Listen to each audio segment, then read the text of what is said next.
से कॉन्फिडेंट हो जाओ, है ना? है ना? तो वो तो वो करेंगे, करेंगे, हम प्रॉब्लम कोई नहीं। प्रॉब्लम नहीं। So now तो now we will we start will with, start with,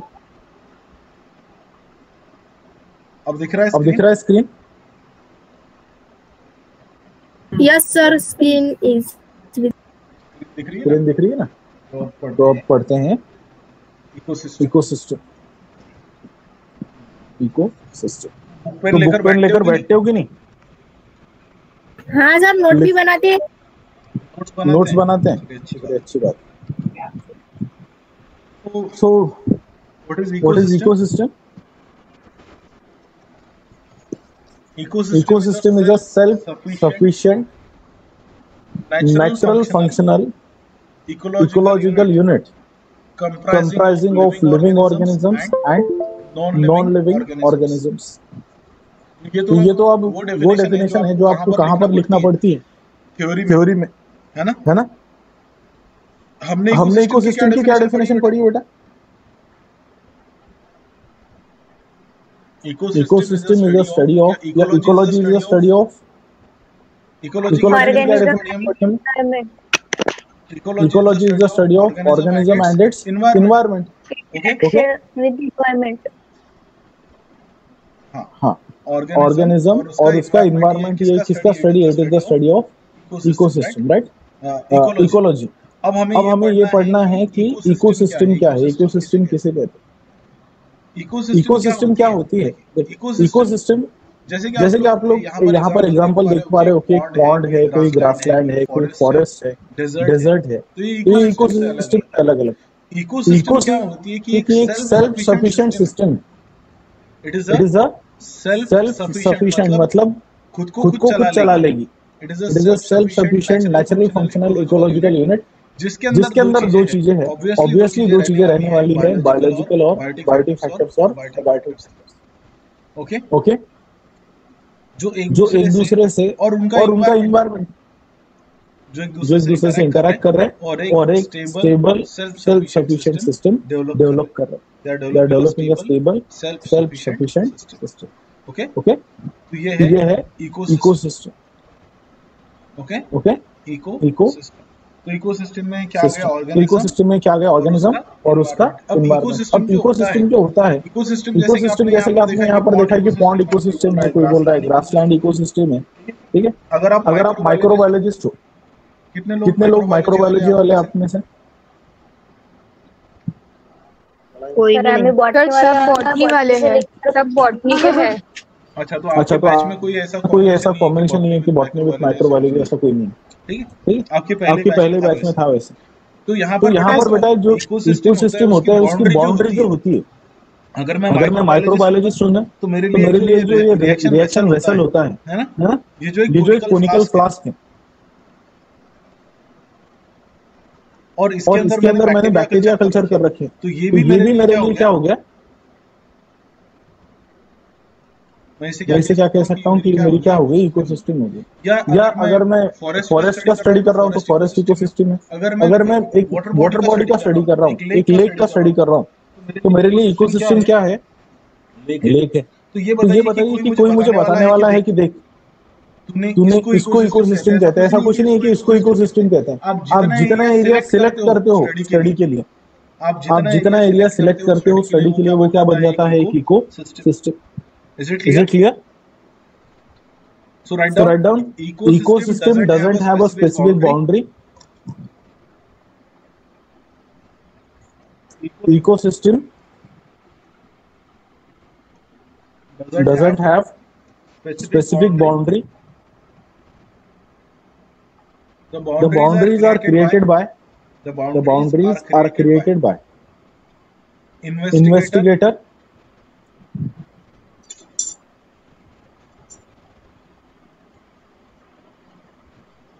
The boundaries are created by investigator or researcher.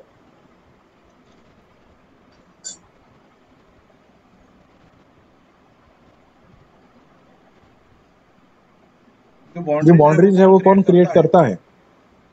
Boundaries are created by the investigator और researcher. Okay, okay. ecosystem is a self-sufficient natural system. Write down, ecosystem is a self-sufficient natural system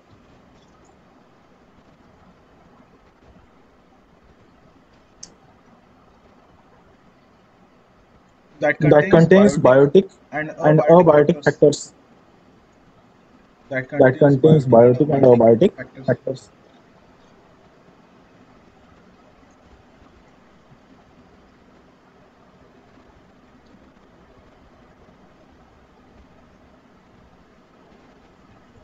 Now, based on the habitat,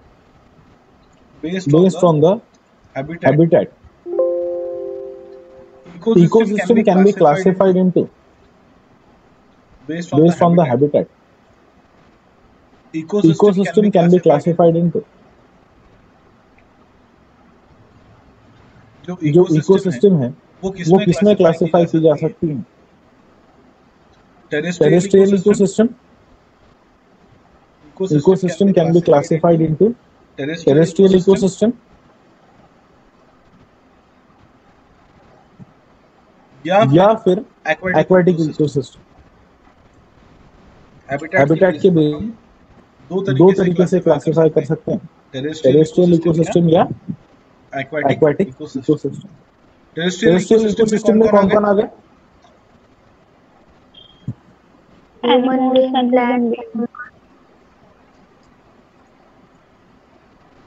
terrestrial ecosystem के example कौन से बेटा आपके screen पर ही हैं? कौन से एग्जांपल्स हैं? फॉरेस्ट, ग्रासलैंड इकोसिस्टम है, फॉरेस्ट इकोसिस्टम है, डेजर्ट वाले इकोसिस्टम है. एक्वाटिक इकोसिस्टम के एग्जांपल्स तो दो टाइप के. हाँ, एक्वाटिक इकोसिस्टम दो टाइप की हो सकती है, या तो पानी रुका है या पानी बह रहा है ना, या वाटर फ्लो हो रहा है या वाटर स्टॉप है, रुका है, स्टैग्नेंट है. तो एक है रनिंग वाटर इकोसिस्टम और दूसरी है स्टैग्नेंट वाटर इकोसिस्टम, है ना. तो मराइन इकोसिस्टम, तो यहाँ पर रनिंग वाटर में कौन कौन से आ गए? जैसे कि आपका रिवर आ गया, जो रिवर स्ट्रीम्स होती है, और दूसरी है स्टैंडिंग वाटर इकोसिस्टम. यहाँ पर आप देख सकते हैं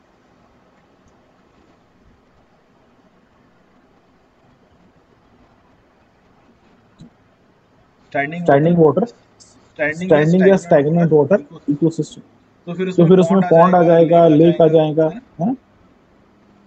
मैन-मेड इकोसिस्टम कौन सी होती है? Man-made ecosystem. क्या ह्यूमंस भी इकोसिस्टम डेवलप कर सकते हैं?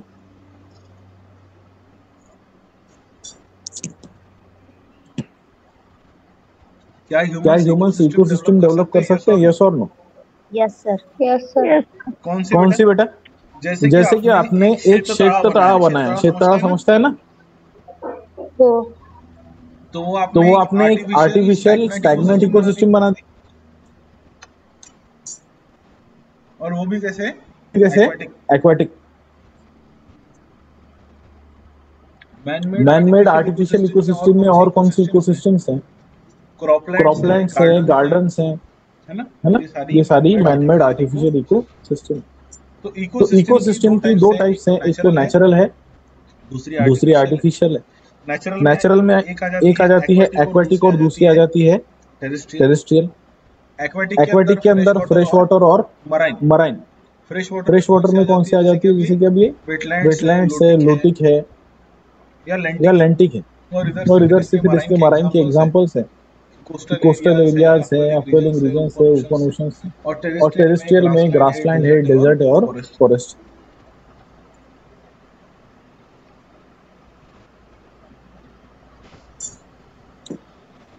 Now what is the structure of ecosystem? Ecosystem के दो मेन कंपोनेंट्स है, कौन कौन से? बायोटिक और अबायोटिक. इसमें से हमने कौन से पढ़े बेटा? अबायोटिक. है ना. So now we are going to study the biotic components. Ecosystem के अबायोटिक कंपोनेंट्स कौन कौन से हैं? तो यहाँ पर है क्लाइमेटिक फैक्टर्स, ये पढ़े हमने rain, light, wind, temperature. Edaphic factors, soil उसकी पीएच क्या होती है, मिनरल्स क्या होती है, टोपोलॉजी क्या होती है। बायोटिक फैक्टर्स कौन से? Producers, consumers, decomposers. कंज्यूमर्स में कितनी कैटेगरी है? प्राइमरी, सेकेंडरी, टर्सरी और क्वाटरनरी। ठीक है, तो ये आप लोगों ने 8th या 10th क्लास में भी पढ़ा होगा। ऐसा नहीं है कि मैं पहली बार पढ़ा रहा हूँ और ये कुछ पढ़ाने जैसा है भी नहीं इसमें, पर हम देख लेते हैं एक बार कि क्या क्या है। प्रोड्यूसर्स क्या होते हैं बेटा? What are producers? Producer hello sir, बोलिए। They are autotroph. Very good. Producers are autotrophs. What is the function of producers? make They their are own produced with the help of sunlight or chemical energy. क्या बोला? दे fix sunlight और chemical energy. देखिए, producer जो होते हैं वो एक तरीके की रिएक्शन करते हैं। कौन सी reaction? Producer they convert inorganic molecules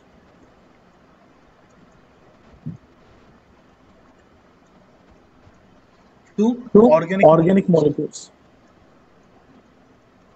producers क्या करते हैं? इनऑर्गेनिक से क्या बनाते हैं? ऑर्गेनिक। ये किसका काम है? और इसके लिए क्या लगती है? There is requirement of.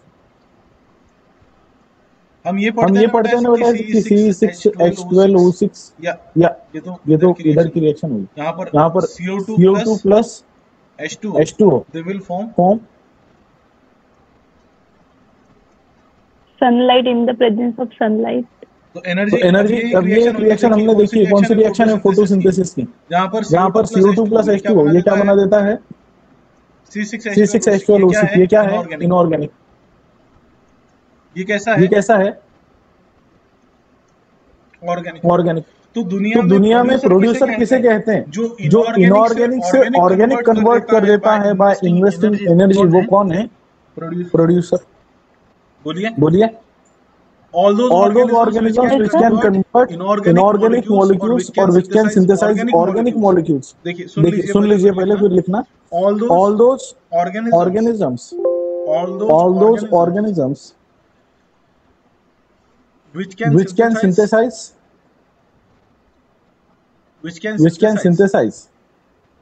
organic molecules, which can synthesize organic molecules by using inorganic molecules. By using inorganic molecules.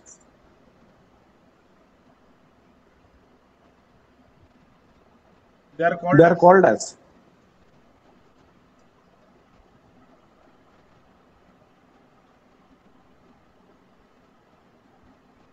क्या कहेंगे बेटा इन्हें? producer They are called as producers. Okay? तो प्रोड्यूसर का काम क्या होता है? CO2 plus H2O to form glucose C6H12O6। ये है inorganic.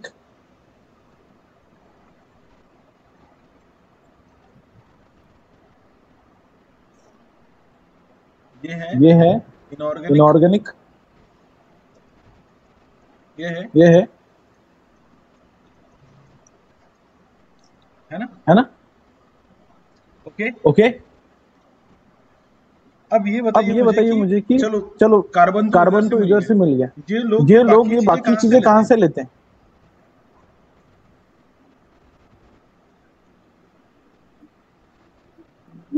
Through roots. Very good. ये सारी चीजें कहाँ से ली जाती है? सॉइल से। और फिर इसके मॉलिक्यूल बनाए जाते हैं कि जैसे कि आपने और इवन फास्फोरस, ये सारा सॉइल से आता है। अब सॉइल से आने के बाद में क्या होता है कि फास्फोरस से आप जैसे कि आप डीएनए का स्ट्रक्चर देखो तो डीएनए में फॉस्फेट होता है कि नहीं? तो ये सारे कौन है? इनऑर्गेनिक। ये कौन है? इनऑर्गेनिक। अब इससे ऑर्गेनिक बनाने वाले तो कौन कौन है? और प्लस कार्बन। तो इन तो इन सबको जोड़कर आप क्या बनाने वाले हो? अमीनो एसिड्स और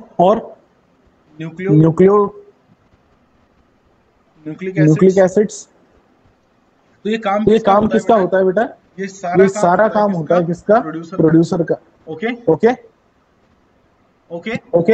ये प्रोड्यूसर्स हैं और प्रोड्यूसर 99% प्रोड्यूसर कौन है?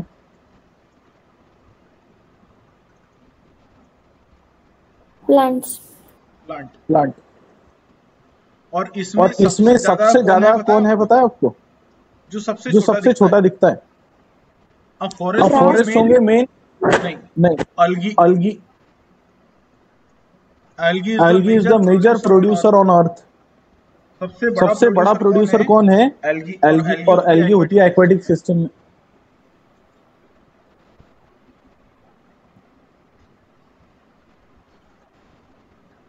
So who is the most you can say largest producer कौन है दुनिया का? कोई आपके बड़े बड़े नहीं, कोई ग्रासेस नहीं। कौन? अलगी। क्योंकि आपका जो ओशन है वो आपके अर्थ पर वाटर कितना है? 78% वाटर है और वहां पर सारे एक्वाटिक इकोसिस्टम है ना। तो अलगी सबसे डोमिनेंट है प्रोड्यूसर्स में। ओके। सेकंड चीज आते हैं कंज्यूमर, खाने वाले। पढ़िए कंज्यूमर्स को क्या क्या है इसमें।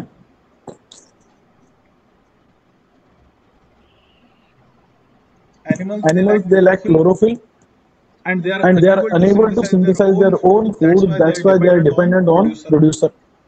ये किसके ऊपर डिपेंड करते हैं बेटा? प्रोड्यूसर पर, है ना। ये डिपेंड करते हैं प्रोड्यूसर पर एनर्जी के लिए। ठीक। तो इसीलिए इन्हें ये खुद का खाना खुद नहीं बनाते, इसलिए इन्हें क्या कहते हैं? हेटेरोट्रॉप्स। तो दो टाइप के ऑर्गेनिजम्स हैं, ऑटोट्रॉप्स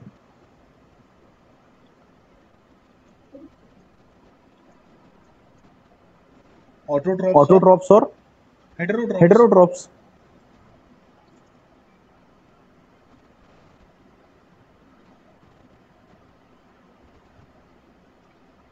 ऑटोट्रॉप्स और हेटेरोट्रॉप्स। तो खुद का खाना खुद बनाने वाले ऑटोट्रॉप, खाने के लिए दूसरों पर डिपेंड रहने वाले हेटेरोट्रॉप। ओके।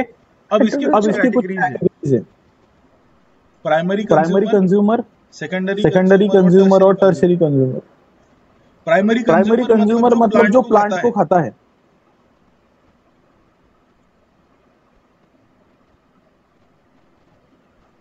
जो डायरेक्टली किसको खाता है? प्लांट को। वो क्या हो गया? Primary consumer. अब प्राइमरी कंज्यूमर में कौन? तो सारे हर्बीवोर्स आ गए। बकरी, गाय, भैंस, हरन, डियर और बाकी सारे लोग, सारे कैटल्स आ गए इसमें। हाँ? तो ये आ गए हर्बीवोर्स। नेक्स्ट कैटेगरी कौन सी आती है? जो प्राइमरी को खाते हैं।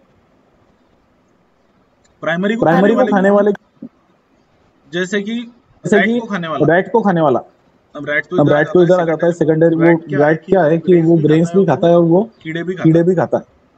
तो जो प्राइमरी को खाते हैं वो सेकेंडरी है ना। तो जैसे कि यहाँ पर आ गए बर्ड्स आ गए, जो इंसेक्ट को खाएंगे। जो इंसेक्ट किसको खाता है? यहाँ पर बर्ड्स आ गए। बर्ड्स फीड ऑन किसको खाते हैं? इंसेक्ट को। और इंसेक्ट किसको खाता है?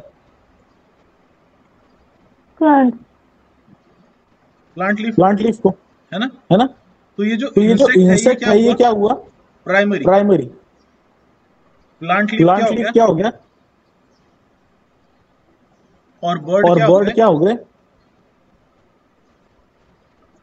अब बर्ड को कौन खाता है? बर्ड को खाने वाला कौन है?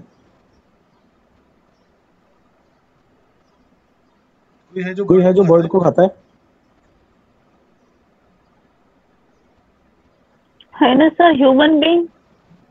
हाँ। तो जब आप मुर्गी खा रहे हो, मतलब आप जब चिकन खा रहे हो, तो आप टर्शरी कंज्यूमर बन गए। आप क्या बन गए? Tertiary consumer. है ना? ओके। या फिर हम इतना भी कॉम्प्लेक्स देखने से हम एक यहाँ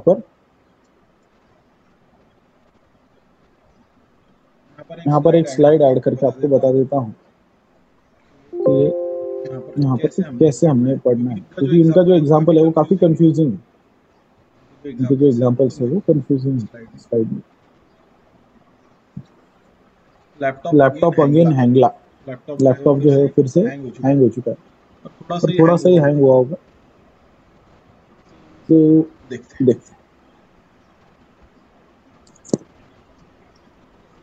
ग्रास को खाने वाला रैबिट, ग्रास को प्राइमरी, रैबिट गो रैट या इंसेक्ट मान के चलो, है ना? ग्रास को खाने वाले इंसेक्ट, जैसे कि वो क्या होता है, घोड़ा अपना, घोड़ा मतलब ग्रास ऊपर वो उड़ने वाला घोड़ा, वो इंसेक्ट की बात है। अब इसको खाने वाले बर्ड को खाने वाला स्नेक बर्ड को स्नेक खाता है कि नहीं? और स्नेक को फिर बर्ड खाते हैं, ठीक है? तो चिड़िया को स्नेक खाता है कि नहीं? यस और नो? Yes sir. स्नेक ले लो और कैट ले लो, है ना? तो जो ग्रास है ये हो गया प्रोड्यूसर, इंसेक्ट्स हो गए, या यहाँ पर रैट भी आ जाते हैं, बर्ड्स हो गए तो प्राइमरी कंज्यूमर, बर्ड्स हो गए, और स्नेक हो गया, और स्नेक को खाने वाला कौन है? ईगल बर्ड, ये ईगल है अपना, मान के चलिए ईगल ऐसे ही होता है ना?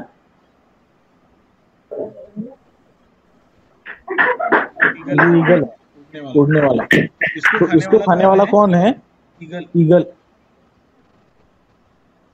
तो ईगल क्या कहेंगे हम इसे?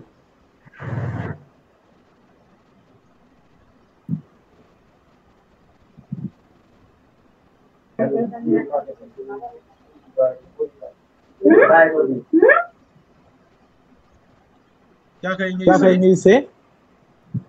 टॉप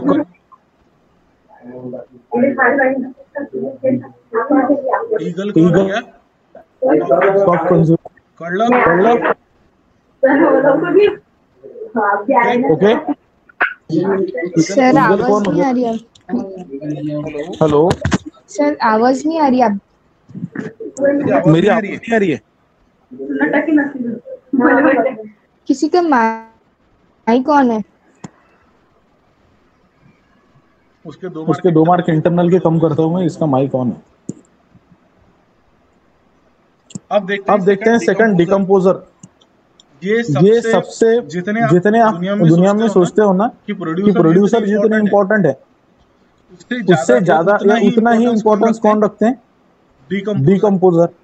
और ये प्रोड्यूसर के अपोजिट काम करते हैं। जो प्रोड्यूसर होता है वो क्या करता है? ऑर्गेनिक से इनऑर्गेनिक से ऑर्गेनिक, इनऑर्गेनिक से ऑर्गेनिक कौन कन्वर्ट करता है? प्रोड्यूसर। तो ऑर्गेनिक से वापस इनऑर्गेनिक कौन कन्वर्ट करता है?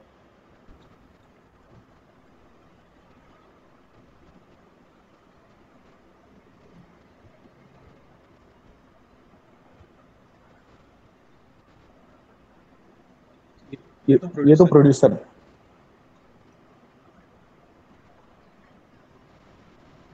अब ये सोचिए आपकी एक फॉरेस्ट है, चलिए ये सब जाने दीजिए, एक फॉरेस्ट है, ठीक है? इस फॉरेस्ट के अंदर प्लांट्स ग्रो हो रहे हैं, और प्लांट न्यूट्रिएंट्स कहाँ से निकाल रहा है? प्लांट कहाँ से न्यूट्रिएंट निकालता है? सारा सॉइल से। प्लांट ग्रो हो रहा है, बहुत बड़ा प्लांट हो गया, प्लांट ने बहुत सारा बायोमास एक्यूमुलेट कर लिया, और प्लांट के लीव शेड हो रहे हैं, नीचे गिर रहे हैं, पर नीचे लीव्स का डिकम्पोजिशन नहीं हो रहा है। मतलब कि वहां पर ना बैक्टीरिया है ना फंजाई है जो किसको डिकम्पोज करते हैं? लीफ को। अब ऐसी कंडीशन में लीव्स जो है वो जमा होते रहेंगे उस फॉरेस्ट के बेस पर, उसकी जमीन पर, है ना। और इस वजह से जो लीफ लीटर बढ़ता रहेगा। दूसरे कंडीशन में ये होगा बेटा कि सॉइल में से क्या कम होते जाएंगे, न्यूट्रिएंट्स। क्यों? क्योंकि वो जो पूरे प्लांट से वो कहां से न्यूट्रिएंट निकाल रहे हैं बाहर, सॉइल में से। तो अब ये समझो कि डिकम्पोजर का काम क्या है कि जो न्यूट्रिएंट लेकर लीफ बनाया गया था सॉइल से, उस लीफ को डिग्रेड करके वापस न्यूट्रिएंट किसमें डाल देना, सॉइल में। ये काम किसका है, डिकम्पोजर का। कर लो। तो आपने इनऑर्गेनिक मॉलिक्यूल लिए कहां से, सॉइल से। उससे आपने ऑर्गेनिक थिंग्स बनाए, जैसे प्लांट के लीफ बनाए, स्टेम बनाए, है ना। या प्लांट को फिर बकरी ने खाया, बकरी को शेर ने खाया। अब ये शेर मर गया, तो शेर मरने के बाद में जो सारा ऑर्गेनिक मैटर होगा, जो सारा ऑर्गेनिक मैटर होगा, उसको डिग्रेड कौन करेगा, शेर को। और वापस जमीन में कौन छोड़ देगा, it is done by the decomposer. क्या डिकम्पोजर का रोल कम है बेटा? अगर डिकम्पोजर नहीं होते तो दुनिया ही नहीं होती, है ना। समझ गए? डिकम्पोजर्स नहीं होते तो दुनिया ही नहीं होती, क्योंकि अगर प्लांट सारा इनऑर्गेनिक ऑर्गेनिक में कन्वर्ट कर देते तो इन ऑर्गेनिक को वापस इनऑर्गेनिक में कन्वर्ट करने वाला कौन है, डिकम्पोजर। ओके। तो अब कोई भी आप आपके घर में कहीं पर भी आप फॉरेस्ट में जा रहे हो, कहीं पर भी जा रहे हो, और आपको दिख रहा है कि कोई पत्ते सड़ रहे हैं, पत्तों पर बैक्टीरिया लगा है, फंगस लगा है, लीफ नीचे पड़ा है जमीन पर, तो वहां पर क्या चल रहा है, डिकम्पोजिशन। वो बैक्टीरिया उस लीफ को डिकम्पोज करके उससे एनर्जी यूटिलाइज करेगा खुद की लाइफ के लिए, और वापस इनऑर्गेनिक मॉलिक्यूल कहां पर छोड़ देगा, सॉइल में। ओके,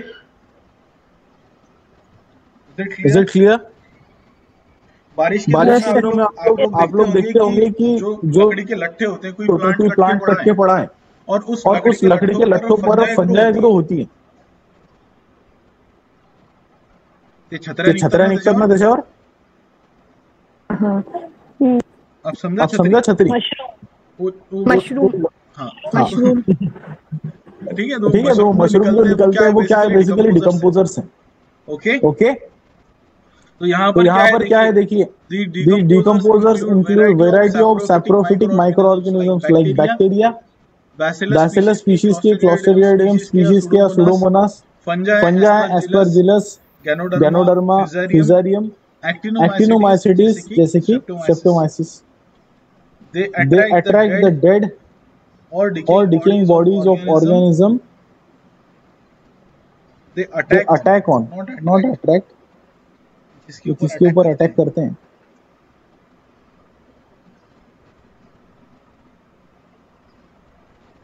तो ये डिकम्पोजिशन करा देते हैं। ये जो बोला मैंने ये सही है कि नहीं? Therefore nutrients are released for the reuse। कहां पर रिलीज किए गए? तो न्यूट्रिएंट की साइकिल चली। न्यूट्रिएंट को पहले किसने लिया? प्लांट ने। ठीक है। प्लांट को किसने खाया? प्लांट भी मर गया, एनिमल भी मर गया एक टाइम पर। तो इसको डिकम्पोज किसने किया? और वापस इसका कन्वर्जन किसमें कर दिया? न्यूट्रिएंट में। किसके? Soil nutrient. Okay, soil nutrient में इसका कंपोजिशन। यहाँ पर दोनों डेथ हो गए, प्लांट और एनिमल की, और इनका डिकम्पोजिशन करके वापस सॉइल में न्यूट्रिएंट किसने रिलीज कर दिया?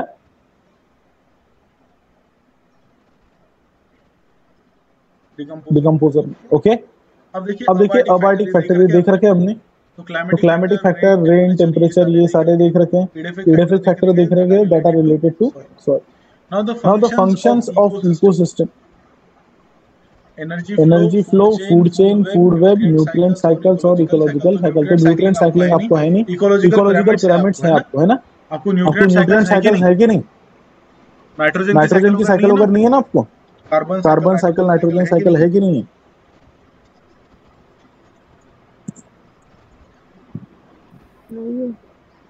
नहीं है। ठीक है। Now energy flow in the ecosystem. तो सबसे पहले देखिए कि कुछ टर्म्स आती हैं। एनर्जी फ्लो कैसे होता है, ठीक है, कि सबसे पहले एनर्जी ट्रैप कहाँ से हुई? फोटोसिंथेसिस से। 99% एनर्जी आई कहाँ से? 99% एनर्जी जो आई वो कहाँ से आई?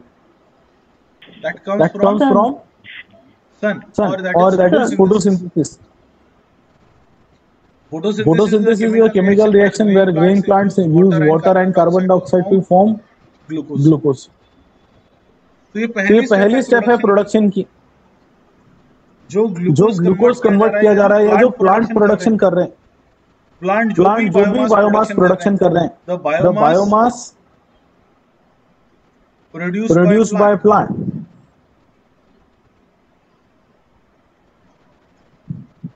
या फिर at the level of primary producer.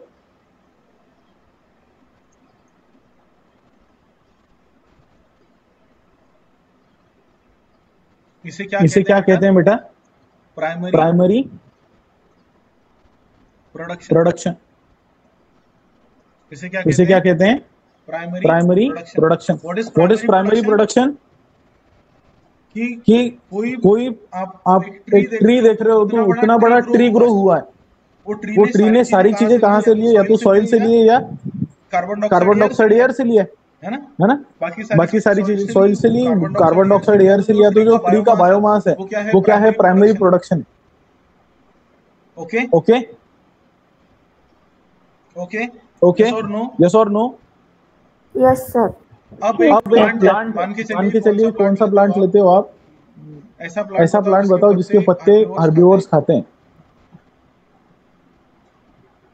Ashoka का प्लांट लेते हैं, है ना? अशोक का प्लांट है। अब यहाँ पर दो चीजें देखिए। अशोक का प्लांट है, वो प्लांट ग्रो हो रहा है उसकी लीव से। तो बकरी आएगी तो क्या उसका स्टेम चबाकर खाएगी?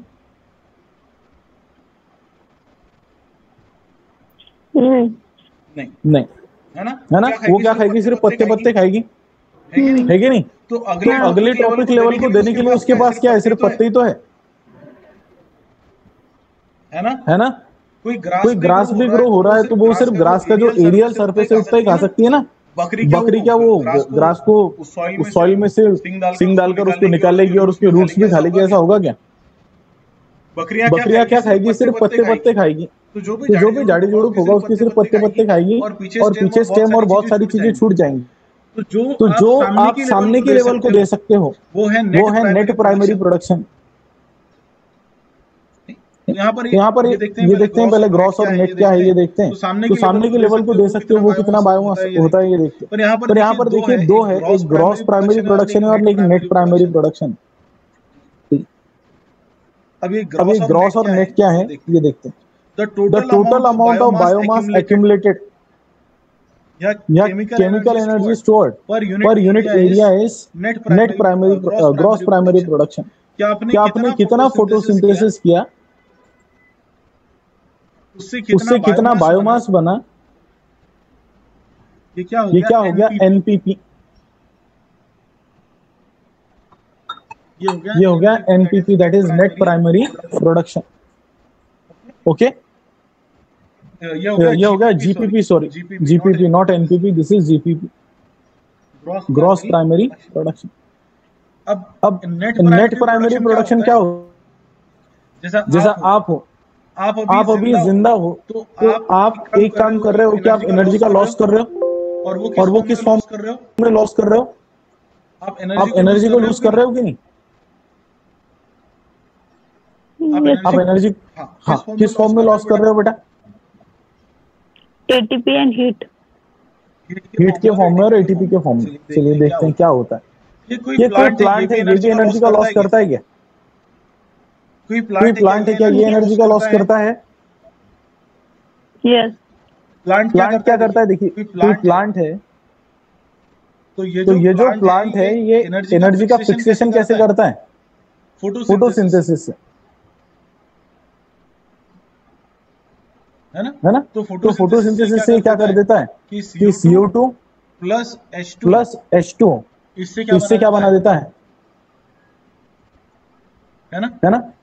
अब इसने मान के चलिए कि इसने 1 kg ग्लूकोज बनाया,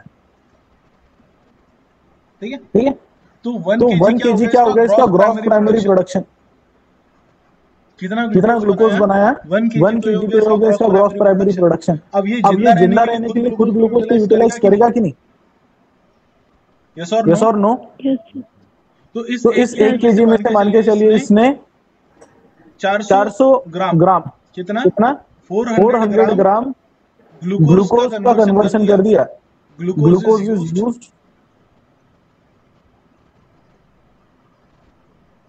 for respiration. 400 gram glucose is used for respiration. तो अब नेट कितना बना, एनपीवी कितना हुआ, 1 kg।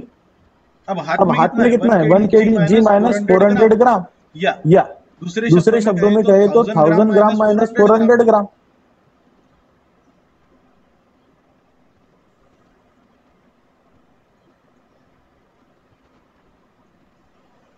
यह है नेट प्राइमरी प्रोडक्शन। मैं जो बोल रहा हूँ समझिए, आपके पिताजी की सैलरी आती है, तो सैलरी मान के चलिए 50,000 रुपए गवर्नमेंट देती है, ओके।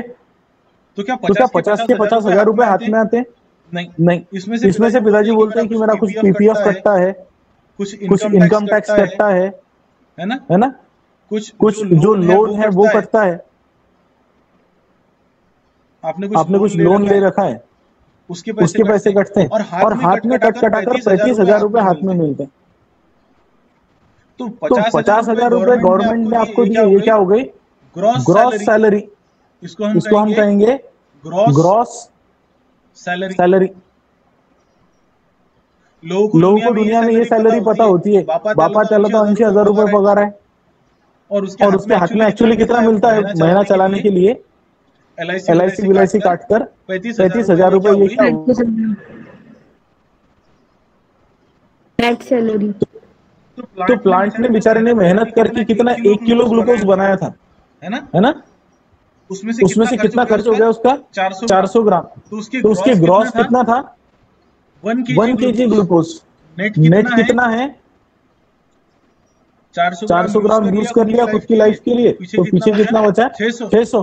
तो ये 600 वो किसको दे सकता है, it can be given to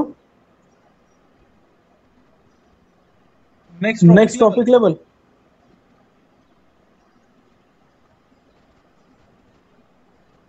है ना, कि जो इसको खाने वाला है वो उसको कितना ग्लूकोज दे सकता है, 600 ग्राम, ओके। 600 ग्राम ग्लूकोज ये जो प्लांट है ये सामने वाले को दे सकता है। देख लिया,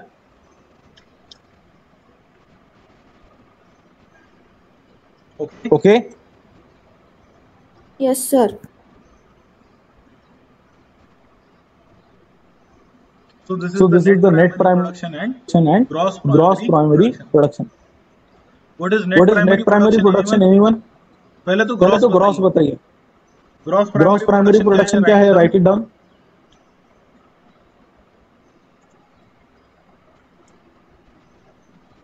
gross primary production,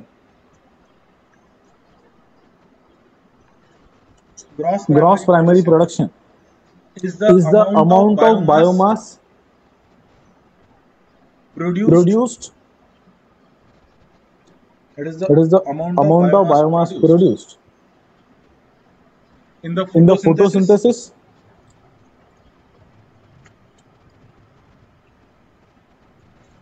Amount of biomass produced in the photosynthesis. Okay. Net primary production क्या है? What is net primary production? The amount of biomass. The amount of biomass which is available to next generation. Next generation मत करो, next topic level करो. Which is available to next topic level is called as net primary production. जो अगले topic level को मिलता है वो क्या है, net primary production, okay. So write down NPP.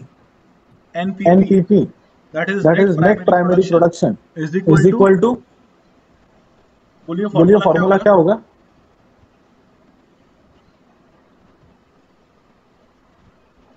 Net primary production का फॉर्मूला क्या होगा बेटा?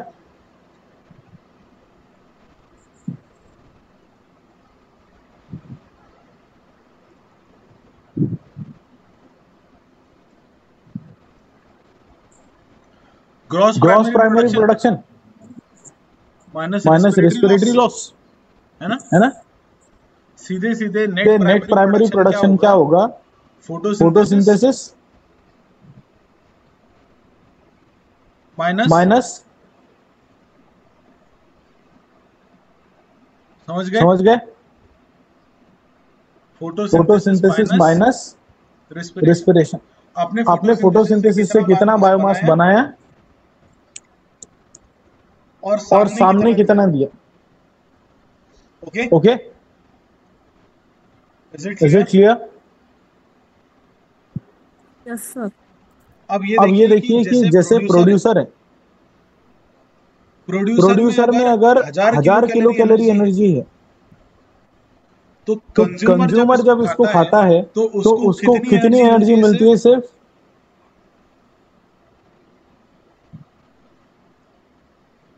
जो प्राइमरी कंज्यूमर इसको खाता है उसको कितनी एनर्जी मिलती है? सिर्फ 100 किलो कैलोरी। प्रोड्यूसर में एनर्जी कितनी है? 1000 किलो कैलोरी। प्राइमरी कंज्यूमर जो उसको खा रहा है, कोई प्लांट को कोई हर्बीवोर खा रहा है, मतलब कोई कैटल खा रहा है, मान के चलिए गाय खा रही है, तो उसको एनर्जी कितनी मिलती है? अगर उसने 1 किलो प्लांट खाया और उसमें 1000 किलो कैलोरी एनर्जी थी तो उसमें से सिर्फ उसको कितनी मिली? 100 किलो कैलोरी।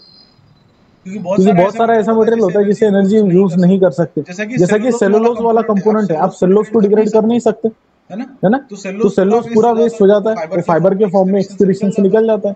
तो अब प्राइमरी कंज्यूमर को कितना मिल रहा है? सिर्फ 10% एनर्जी मिल रही है। इसके बाद में आता है सेकेंडरी कंज्यूमर। उसको कितनी एनर्जी मिलती है बेटा? ये 100 खाता है तो उसको एनर्जी मिलती है 10 किलो कैलोरी। अगर सेकेंडरी कंज्यूमर ने 100 किलो कैलोरी एनर्जी खाया तो उसको कितनी मिलती है? 100 में की 10। जो टर्सरी कंज्यूमर होता है उसको कितनी मिलती है?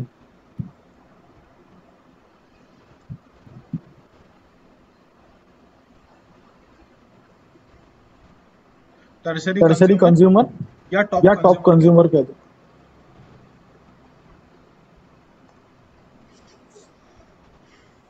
हैं। ओके, ग्रास, बकरी, टाइगर। 100 किलो घास खाई बकरी ने, तो उसके अंदर कितना बायोमास डिपॉजिट हुआ? उसका वेट कितने से बढ़ा? 10 किलो से। बकरी का वेट कितने से बढ़ गया? 100 किलो खाने के बाद में, क्योंकि इसने 90 केजी तो वेस्ट कर दिया ना। तो बकरी का वेट कितने से बढ़ा? 10 किलो से। अब इस 10 किलो की बकरी को खाया किसने? टाइगर ने। तो टाइगर का वेट कितने से बढ़ा? समझ गए? अरे बकरी 100 किलो घास खाएगी तो क्या 100 किलो की हो जाएगी? नहीं। आप 1 क्विंटल अनाज खाते हो तो आप 1 क्विंटल के हो जाते हो क्या साल भरे में? तो आप क्योंकि आप भी तो जिंदा रह रहे हो ना। तो बकरी ने 90 किलो जो एनर्जी थी वो 90 किलो की एनर्जी खुद को जिंदा रखने में वेस्ट की ना, और 10 किलो उसका वेट बढ़ गया। अब 10 किलो वेट बढ़ा तो टाइगर ने बकरी को खाया जो 10 किलो की थी, तो टाइगर को वेट कितना मिला? एनर्जी कितनी मिली? सिर्फ 1 किलो की। उसका वेट कितने से बढ़ा? 1 किलो का। 1 किलो से। तो यह है 10% का रूल।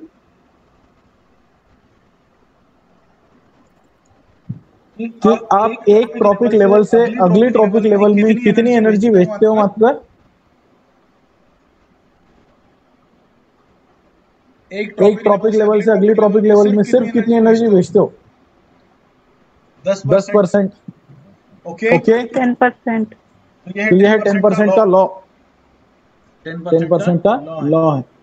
तो देख सकते हो आपकी यहाँ पर सन के एनर्जी के तो 1% यूज करते हैं हम, 1% होता है फोटोसिंथेसिस में। प्लांट जो खाते हैं तो प्लांट में अगर 100,000 किलो कैलोरी है, प्लांट में अगर या 10,000 किलो कैलोरी है,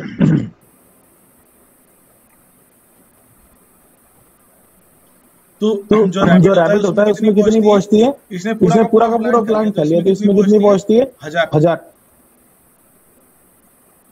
इस रैबिट को स्नेक ने खाया तो उसके पास कितनी पहुंचती है? 100। और स्नेक को ईगल ने खाया तो उसके पास कितनी पहुंचती है?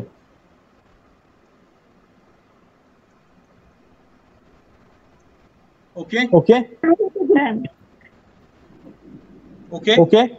तो प्लांट के पास 1000 थी, चूहे के पास 100 पहुंची, चूहे को स्नेक ने खाया तो उसके चूहे के पास 1000 पहुंची, चूहे को स्नेक ने खाया तो उसके पास 100 पहुंची। तो ये कितना % का ट्रांसफर चल रहा है सिर्फ? तो उसको बोलते हैं लॉ ऑफ 10%।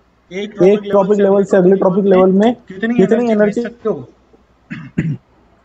कितनी? सिर्फ 10%। ओके। अब देखते हैं कि फूड चेन क्या है। अन्न साखड़ी क्या है? क्या होती है अन्न साखड़ी? अरे फूड चेन से क्या पता चलता है आपको? एक फूड चेन आपके सामने प्लांट है, उसको किसने खाया? घोड़े ने। नाकतोड़ा बोलते हैं ना इसको। ग्रासहोपर को क्या बोलते हैं मराठी में? टिड्डा तोड़ा। नाकतोड़ा। नाकतोड़ा हिंदी में बोलते हैं टिड्डी। दीदी नहीं बेटा, टिड्डी। टिड्डी। तो प्लांट को किसने खाया? हर्बीवोर ने। टिड्डी ने खाया, मतलब घोड़े ने खाया। घोड़े को किसने खाया? चूहे ने। चूहे को किसने खाया? स्नेक ने। और स्नेक को कौन खा रहा है? ईगल। है ना? तो ये क्या हो गई? अन्न साखड़ी हो गई ना।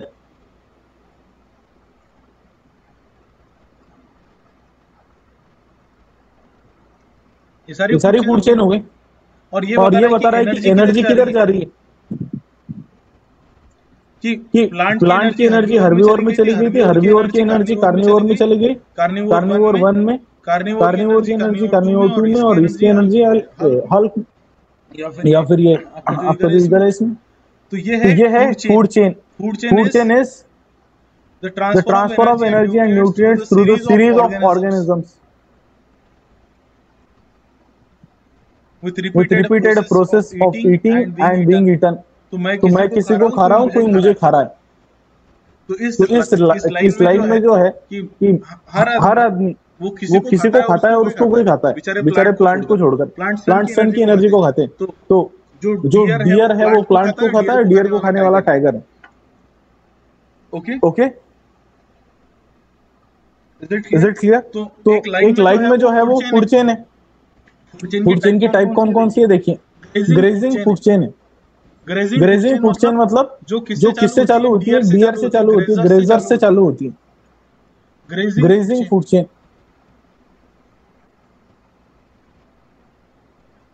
जो किनसे चालू होती है? ग्रेजर से। ग्रेजर मतलब जो घास को खाते हैं। तो ग्रास है, डियर है, डियर को लॉयन खाता है और फिर इसको कौन डिग्रेड कर देते हैं?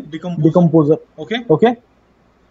दूसरी है सैप्रोफिटिक मतलब या डिट्रिटस फूड चेन। अब डिट्रिटस फूड चेन में कौन है? Dead organism. उसको कौन खा रहा है? Micro organism. उनको कौन खा रहा है?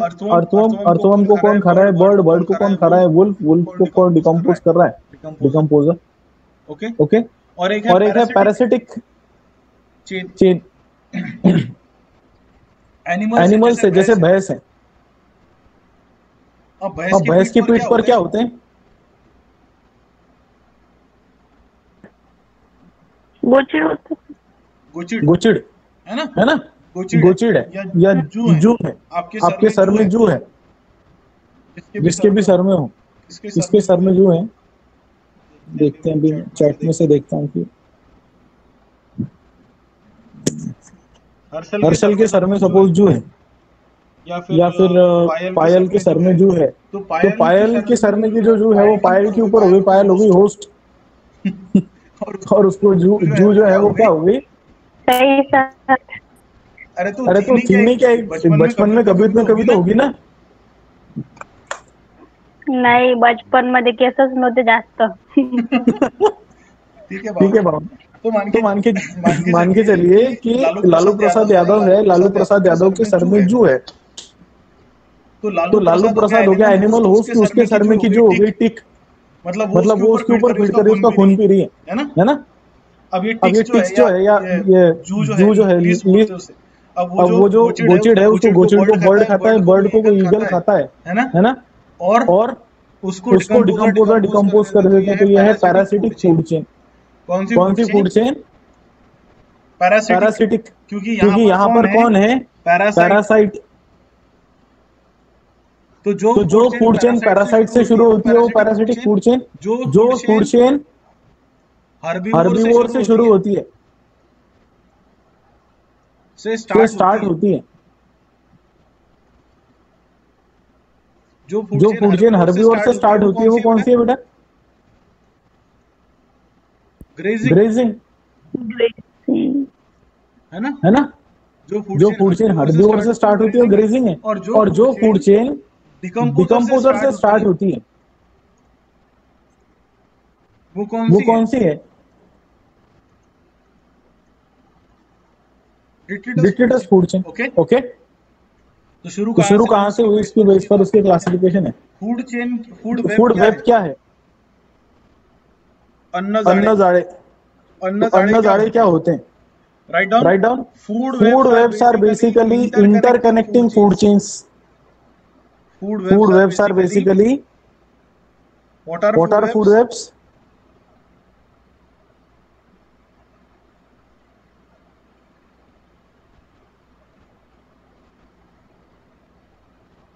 Food web is basically the interconnecting food chains. Food web is basically the interconnecting food chain. है ना? तो अब क्या चूहे को खाने वाला अकेला रैट ही है? यही है, स्नेक ही है? क्या चूहे को और कोई नहीं खा सकता? कौन खाता है चूहे को? कैट, मांजर खाते सर। हाँ, और मांजर को कौन खा सकता है? कौन खाते? कुत्रा, टाइगर नहीं, कुत्रा खाते। कुत्रा खाते सर। चूहे को खाने वाला अकेला स्नेक थोड़ी है बेटा, चूहे को खाने वाले और लोग हैं। तो इंटरकनेक्टिंग फूड चेन है ना? जैसे कि आप यहाँ पर देख रहे हो कि ये हर्बीवोर इंसेक्ट है, ये जो घास को खाते हैं, इसको स्पाइडर भी खाती है, इसको इंसेक्ट के प्रेडेटर खाते हैं, इसको खाने वाला ये टोड्स है, मतलब कि ये बेडुक है, बेडुक को खाने वाला बर्ड्स है, बर्ड को खाने वाले ईगल है, इधर से ये बेडुक को और कौन खाता है? स्नेक भी खाता है। ओके, इसको खाने वाला कौन है? ईगल है। तो ये सारे इंटरकनेक्टेड है एक दूसरे से, और ये जो बर्ड्स है इसको खाने वाला फॉक्स है, तो ये अकेला थोड़ी है। तो यहाँ पर बहुत सारे लोग बहुत सारे एक दूसरे को खाते हैं, तो ये सबका मिलाकर interconnecting food chains they form a food web. Interconnecting food chains हो तो वो क्या बना देते हैं? The interconnecting food chains they form. और फूड वेब की जितनी ज्यादा कॉम्प्लेक्सिटी होगी, more the complex food web, more will be the complex food web, more will be the stability. Food web जितना कॉम्प्लेक्स होगा, ये बस उस जाले के जैसा है, जो जाला जितना स्ट्रांग होगा उतना ही जितना ज्यादा इंटरकनेक्टेड होगा उतना ही ज्यादा कैसे होगा, वो स्ट्रांग होगा। ओके, तो ये हो गया फूड वेब। अब ये सिग्निफिकेंस ऑफ फूड चेन और फूड वेब ये घर पर पढ़ लेना आप लोगों ने। Ecological pyramids. Ecological pyramid is a geographical representation of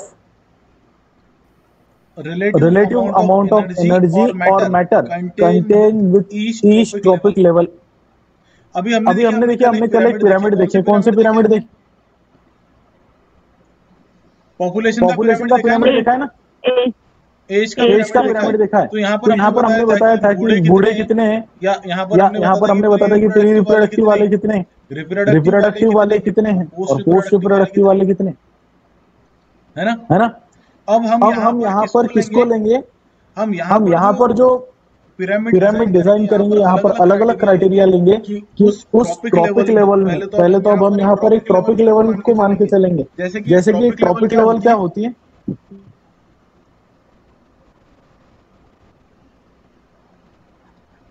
tropic level क्या होती है बेटा? Trophic level means it includes all those organisms, all those organisms which have same mode of energy intake, all those organisms which have similar mode of energy intake, which have similar mode of energy intake.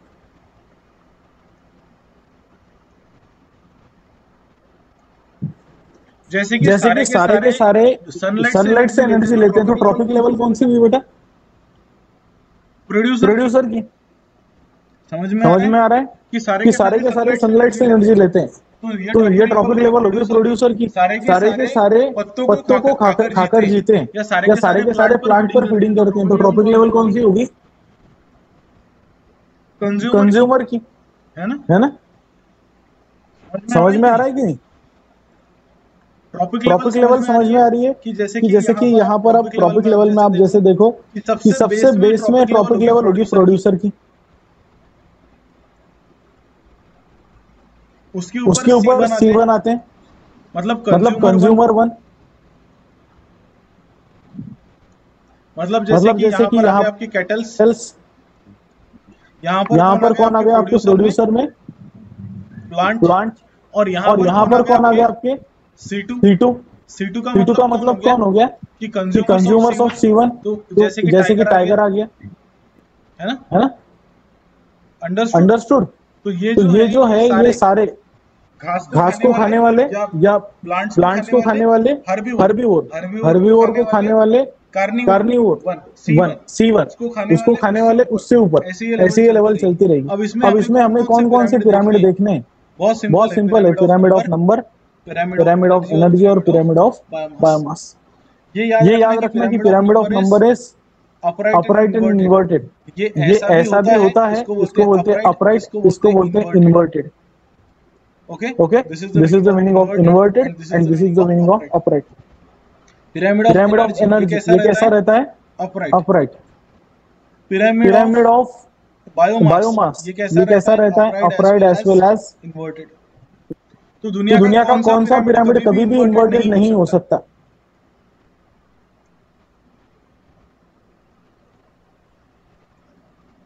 Pyramid of energy is never inverted. Inverted मतलब herbivore ऊपर और carnivore नीचे। ठीक, देखते हैं pyramid of numbers. बस एक 10 minute में हम इसको खत्म कर दें। नंबर ऑफ का pyramid, it shows the relative number of individual organisms eight each trophic level. हर ट्रॉपिक लेवल पर कितने ऑर्गेनिज्म हैं ये बताता है पिरामिड ऑफ नंबर। जैसे आप ग्रासेस देखो तो कोई फॉरेस्ट में ग्रासेस सबसे ज्यादा होंगे, उससे थोड़े से कम क्या होंगे? रैबिट और माइस, उससे कम स्नेक्स और लिजर्ड, और सबसे कम ईगल या हॉक, है ना। तो यहाँ पर ये समझो कि ये जो सारे लेवल है, तो ये है प्रोड्यूसर, ये है C1, ये है C2 और यहाँ पर ये है C3। C का मतलब है कंज्यूमर। C का मतलब क्या है बेटा? Consumer. Primary producer, primary consumer, secondary consumer और tertiary consumer. Okay. C1, C2, C3 primary consumer कौन होते हैं? जो प्रोड्यूसर को खाते हैं। सेकेंडरी कंज्यूमर कौन होते हैं? जो प्राइमरी कंज्यूमर को खाते हैं। और टर्शियरी कंज्यूमर कौन होते हैं? जो सेकेंडरी कंज्यूमर को खाते हैं। ओके। तो यहाँ पर देखिए, अगर ये जो पिरामिड है ग्रासलैंड का इकोसिस्टम, ये कैसा रहता है अपराइट, कि बॉटम में लोग ज्यादा है, यहाँ पर 1 लाख ग्रासेस हैं। कितने लाख? 1 लाख ग्रासेस हैं। तो ये जो है ये कितने लोग हैं मान के चलिए? ये 50,000 है, या 50,000 भी बहुत हो गए, 10,000 ये लोग हैं उसको खाने वाले। और ये कितने हो गए? सिर्फ 1000 लोग हैं, उससे भी कम, 10,000 से भी कम, है ना? तो जंगल में टाइगर कितने होते हैं? बहुत कम होते हैं ना। टाइगर्स की अमाउंट बहुत कम होती है। क्यों? क्योंकि एनर्जी ऊपर कम जा रही है। एनर्जी सिर्फ एक टॉपिक लेवल से दूसरे टॉपिक लेवल में कितनी जा रही है? 10%। इधर से इधर कितनी जा रही है? 10%। अब यहाँ पर देखो इन्वर्टेड पिरामिड्स में अब यहाँ पर ये सही नहीं होगा। ये जो एग्जाम्पल है सही नहीं होगा, क्योंकि इंसेक्ट ज्यादा होते हैं इन्वर्टेड पिरामिड में। यहाँ पर आप मान के चलो कि जो लार्ज प्लांट्स हैं, इंसेक्ट इनको खाने वाले हर्बीवोर्स, जैसे कि मान के चलिए यहाँ पर डियर है। तो जो बड़े प्लांट होंगे वो काफी कम होंगे, उसको खाने वाले डियर उससे कम होंगे, और टाइगर उससे कम होंगे। यार यहाँ पर टाइगर उससे ज्यादा बताने हैं। एक मिनट, नंबर बढ़ाना है हमें। तो यहाँ पर इंसेक्ट के आगे कौन सी लेवल आएगी?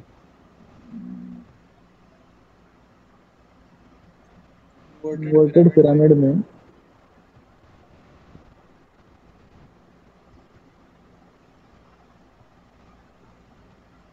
चलो ठीक है, ये भी कंसिडर कर सकते हैं फॉर अ शॉर्ट वाइल। पर ये इतना सही नहीं है, क्योंकि इंसेक्ट से ज्यादा बर्ड्स नहीं होते। इंसेक्ट से ज्यादा बर्ड कभी नहीं होते। पर यहाँ पर देखो कि प्रोड्यूसर है, जो प्लांट है उसके ऊपर इंसेक्ट रहते हैं, उस इंसेक्ट से के नंबर ज्यादा है। यहाँ पर ये एक प्लांट है तो उसके ऊपर 10,000 इंसेक्ट रहते हैं, या 1000 इंसेक्ट रहते हैं। यहाँ पर जो बर्ड है वो उससे ज्यादा है। ऐसा यहाँ पर रिप्रेजेंटेशन किया गया है। Okay, so this is inverted pyramid, inverted pyramid of number. Okay. So let us see the pyramid of biomass. What is biomass? कोई बता सकता है बेटा बायोमास क्या है? एक फॉरेस्ट है, उसका बायोमास क्या होगा? What is the biomass of a forest? एक फॉरेस्ट का बायोमास क्या होगा? उसके अंदर का सारे क्या निकाल लो? all biotic factors, mass of all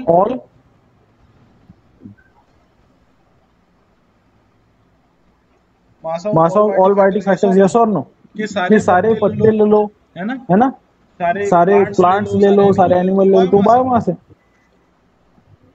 Pyramid of biomass, it represents total amount of mass in grams, total amount of dry mass, मतलब कि सूखे चीज का वेट कितना है in grams per square metre of area of the organism in each trophic level. क्या बताना चाहता है ये कि अगर मैं एक एरिया लूं और उसके सारे ग्रासेस लूं और ग्रासेस का पानी इवेपोरेट कर दूं, जो पीछे बचता है वो हो गया उसका बायोमास। कर लो, समझे कि नहीं? 10 किलो आलू उसकी चिप्स कितने बनते हैं? 7 किलो। हाँ? 10 किलो आलू के 7 किलो चिप्स बनते हैं। और अगर ऐसा बनता है तो वो मैं 10 किलो आलू लाकर देता हूँ, मुझे 7 किलो चिप्स लाकर देना। 10 किलो आलू के 7 किलो चिप्स बनते हैं। 5 किलो बनते होंगे सर। 5 किलो बनते हैं। लाइट वेट हो जाते हैं ना वो सूखकर। मम्मी है आजू बाजू में, मम्मी से पूछो तो एक बार आपके है ना, पूछे सर मम्मी से, दादी माँ से। दादी माँ से पूछे तो क्या बोला? 5 kilo 5 kilo 15 kilo 10 kilo sir. अरे सर वो सूख के लाइट वेट हो जाते हैं ना। अरे बच्चों एक बात समझो कि आप भले ही उसको 10 किलो के डब्बे में भर के रखते हो, सूखने के बाद उसका वेट 10 किलो नहीं होता। क्या एक बात समझो, हमने 10 किलो आलू लाए ना, तो जब हम उसके चिप्स बनाते हैं और उसको सुखाते हैं, उसको ड्राई करते हैं, और फिर हम उसको एक 10 किलो के डब्बे में रखते हैं। कितने केजी के डब्बे में? जिसमें 10 किलो अनाज आता है। 10 किलो के डब्बे में फिटो फिट बैठ जाते हैं, मान के चलिए, है ना। पर इसका वेट 10 किलो नहीं होता, इसका वेट होता है 2 किलो, बहुत से बहुत 3 किलो, क्योंकि कोई भी सिस्टम में कितना परसेंट वाटर होता है? आलू में भी पानी कितना है? 70%। जब आप 70% इवेपोरेट कर दे रहे हो तो पीछे कितना बचेगा? तो कोई 10 किलो के आलू से 7 किलो चिप्स बनेंगे नहीं। 10 किलो के आलू से चिप्स कितने बनेंगे? सिर्फ 2 किलो या 3 किलो। खूपच झालं तर भले ही वो 3 किलो 10 किलो का डब्बा भर देंगे वॉल्यूम में, पर वेट कितना होगा उसका? 2 किलो या 3 किलो। कळलं? पचा की नहीं? डाइजेस्ट हुआ कि नहीं? तो मेरे भारत की नारियों ये समझो कि 10 किलो के आलू से 7 किलो चिप्स नहीं बनते। 10 किलो के आलू से ऐसा अगर आप बिजनेस करने बैठे तो आप चिप्स का रेट क्या हो जाएगा फिर? आलू का रेट क्या है? 30 रुपए केजी, या अभी तो 20 रुपए चल रहा है ना। तो चिप्स का रेट क्या हो जाएगा ऐसे रेट से? 30 रुपए किलो। अब 30 रुपए किलो में कहां पर चिप्स मिलते हैं आपको? चिप्स का रेट होता है 200 रुपए केजी, है ना। 200 रुपए किलो के आसपास रेट होता है, या 100 रुपए किलो रेट होता है। और हल्दीराम के तो न जाने आप 10 रुपए में कितने ग्राम चिप्स खरीदते हो? 50 ग्राम। कैलकुलेट कर लो 10 रुपए में आप कितने चिप्स खरीदते हो? 50 ग्राम। तो 1 किलो चिप्स का रेट कितना हो गया? इसके 20 गुना, है ना। 1 केजी। तो आप हल्दीराम की चिप्स क्या रेट से खरीदते हो? 200 रुपए केजी के हिसाब से खरीदते हो। कळलं? समझ गए?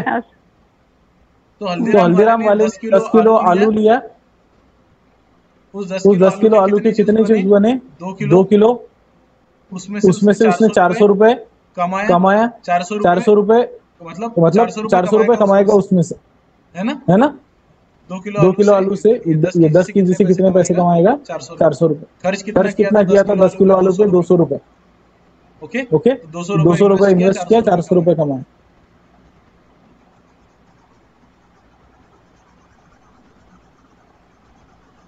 अपने सराउंडिंग में भी, अपने जो हम पढ़ते हैं वो कहीं ना कहीं हमारे सराउंडिंग में भी हम लोगों ने अप्लाई करना चाहिए। समझ में आ रहा है? ऐसा नहीं कि पढ़ रहे तो सिर्फ किताब में ही पढ़ रहे। जब कोई मेडिसिन लाते हो तो आप पढ़े लिखे हो तो मेडिसिन में देखो ना कि क्या कंटेंट दिया है। कभी सोचा है कि मेडिसिन क्यों दिया हमें? उस मेडिसिन में क्या है? वो मेडिसिन हमारे बॉडी में जाकर क्या करने वाली है ना। अब कोरोना का पीरियड चल रहा है तो किसी ने सोचा है कि मेरे फैमिली में अगर किसी को सर्दी हुई तो मैं क्या कौन सी मेडिसिन दूं? अगर नहीं मिल रही रेमडेसिविर तो मैं क्या करूं? है ना। तो आप पढ़े लिखे हो तो ये तो करो कम से कम। तो यहाँ पर ये ध्यान दो, प्रोड्यूसर कितने हैं? 10,000 केजी हैं, 1000 केजी हैं, 1000 केजी। तो उससे ऊपर हर्बीवोर कितने हैं? 100 केजी। उससे ऊपर प्राइमरी कंज्यूमर, प्राइमरी कार्निवोर कितने हैं? 10। और उससे ऊपर टाइगर कितना है? 1 केजी। क्योंकि रूल किसका चल रहा है बेटा? 10%। 10% का रूल चल रहा है। इधर प्लांट के ये जो एक्वाटिक इकोसिस्टम होती है यहाँ पर इन्वर्टेड होता है। यहाँ पर प्रोड्यूसर कम होते हैं और कार्निवोर ज्यादा होते हैं। अब ये कैसे? प्रोड्यूसर एक टेरेस्ट्रियल है, ये एक्वाटिक है, ठीक है। अब एक्वाटिक इकोसिस्टम में कौन होती है बेटा? अलगी। अभी बताया मैंने कि मेन लोग कौन है? अलगी अगर आप आज 100 किलो छोड़ो तो कल तक हर सेल डबल हो जाएगी, और कल तक कितनी हो जाएगी? 200 किलो। कल तक अलगी कितनी हो जाएगी? 200 किलो। इंसेक्ट क्या करेंगे कि 200 किलो में की 100 किलो खा जाएंगे। कौन खा लेगा? इस कंज्यूम्ड बाय इंसेक्ट। और इंसेक्ट पीछे कितनी छोड़ देंगे? 100 किलो। पीछे छोड़ देंगे, ये 100 किलो आगे चलकर फिर से कितनी हो जाएगी दूसरे दिन? 200 किलो। ओके, ये समझ रहे हो आप खेल क्या चल रहा है यहाँ पर कि जो अलगी है वो मान के चलिए 100 किलो ही है। कहाँ पर? किसी पॉन्ड में। तो अलगी एक दिन में डबल हो जाती है, बहुत तेजी से ग्रो होती है। तो उसको खाने वाले इंसेक्ट जो है वो क्या करेंगे कि जो 100 किलो अलगी थी वो दूसरे दिन कितनी होगी? 200। इंसेक्ट ने 200 किलो में की कितनी खा ली वापस? 100। तो इंसेक्ट का वेट कितने से बढ़? 100 से नहीं बढ़ा होगा, 50 से तो बढ़ा होगा, 50 से नहीं तो 10 से तो बढ़ा होगा, है ना? और अलगी वापस से दूसरे दिन कितनी होगी? और 200। फिर से इंसेक्ट उसको खा लेंगे, तो इंसेक्ट का वेट बढ़ता जाएगा। और ऐसा कर करके इंसेक्ट को खाने वाले कौन है? छोटी मछलियां। तो उनका वेट ज्यादा बढ़ेगा, और उनका वेट बढ़ा तो उनसे ज्यादा बायोमास किसका होगा? जो बड़ी मछलियां होगी उनका। ये समझ में आ रहा है? क्योंकि यहाँ पर जो ग्रो करने वाला कौन है? अलगी है, वो एक दिन में डबल हो जाती है।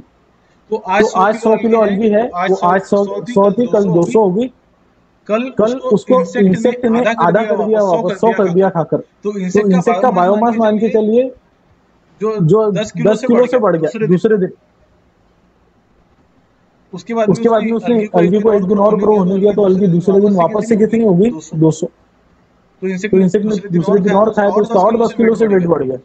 उसको खाने वाले इंसेक्ट को स्मॉल फिशेस थी, उसको खाने वाली और लार्ज फिशेस थी। तो उनका वेट बढ़ता गया, क्योंकि जो नीचे की ट्रॉपिक लेवल है वहां पर ग्रोथ रेट ज्यादा है, बहुत तेजी से वो डिवाइड करता है। और pyramid of energy, it is always ऑपराइट।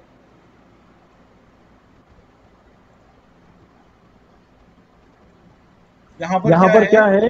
The energy content at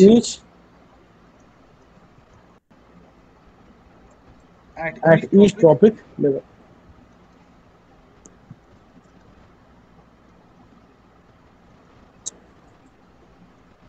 her trophic level पर क्या बात कर रहे हैं हम? Energy content. तो प्रोड्यूसर में 100% एनर्जी है, उसको खाने वाले में उसके 10% है, उसको खाने वाले में उसके 10% है, और इसको खाने वाले में इसके 10% है। ओके, क्योंकि लॉ क्या चल रहा है?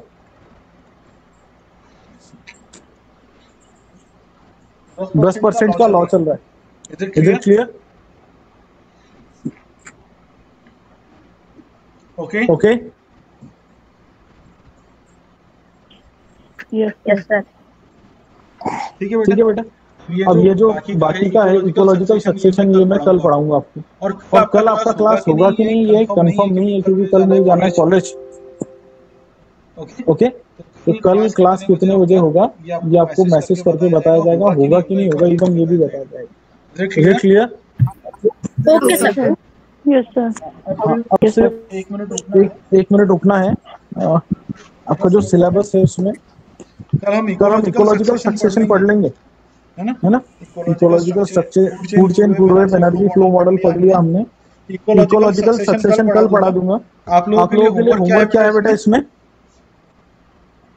टाइप्स ऑफ इकोसिस्टम, 2 इकोसिस्टम आप लोगों ने घर पर पढ़नी है, पॉन्ड और डेजर्ट इकोसिस्टम। ओके, पढ़ लोगे? इकोलॉजिकल सक्सेशन कल पढ़ा दूंगा। आप लोगों ने पॉन्ड और डेजर्ट इकोसिस्टम घर पर पढ़ लेनी है। अपने घर पर पढ़ो, अपने दोस्त के घर पर पढ़ो, अपने दोस्त के घर पर जाकर पढ़ो, कोई प्रॉब्लम। ओके सर कोरोना होती सर। कोरोना होती सर, दुसऱ्याच्या घरी जायला लागत। बरं, मग स्वतःच्या घरी अभ्यास करा, कोरोना होते तर। ठीक है। और परसों के दिन से हम यूनिट नंबर 4 स्टार्ट करेंगे। ओके, चलिए, बाय बाय। Bye bye.